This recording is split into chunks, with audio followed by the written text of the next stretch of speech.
We came to downtown Portsmouth, New Hampshire with two specific questions for people who plan to vote in Tuesday's Republican primary. Both questions that were asked on CNN's entrance poll in Iowa. The first. The question that was asked to people is Donald Trump fit for the presidency if convicted of a crime? And 65% of the Republicans said yes, he's fit for the presidency. Almost two-thirds.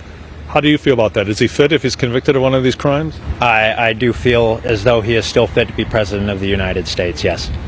So if he's found guilty, you would still vote for him? Yes. But this man, who had told us he's voting for Nikki Haley, feels much differently. If he's convicted of a crime, I don't think he should be the president. Hank Boucher says he hasn't decided who he will vote for, but does say he likes Trump. Is Donald Trump fit for the presidency if he's convicted of a crime? 91 counts against him.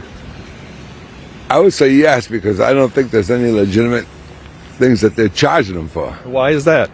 What are they charging him for? It's all crap stuff that Biden wants him out. We told him there's no evidence whatsoever that President Biden is behind any of this.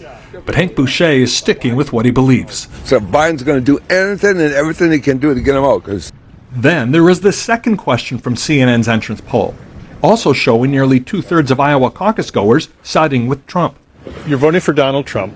Question for you is, do you think Joe Biden legitimately won the election in 2020? Yes. Dick Porzio says he's probably voting for Ron DeSantis. Do you think Joe Biden legitimately won in 2020? Yeah, I do. Mary Lou Carr is voting for Haley. Do you think Joe Biden won legitimately in 2020? Yes, I do. Carvel Teft is also voting for her. Do you think Joe Biden legitimately won the election in 2020? I do. Does it bother you that Donald Trump keeps saying that's not the case? No, it doesn't bother me. I expect that from him. Alex Zeta feels much differently. He's a Trump supporter who's pretty much all in. There was a lot of finagling going on. There's no doubt about it. Whether it caused him to win, I don't know. What kind of finagling? Just with the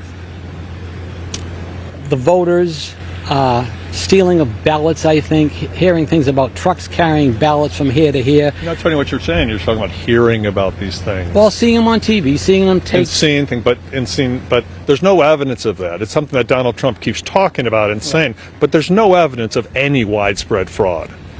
But yet you believe there was. I really do, yeah. So what happens if Donald Trump ends up hearing one or more guilty verdicts? This was not a lonely sentiment. So if he's convicted of one of these crimes, which could result in prison time, would you still vote for him for president? Yes, I would.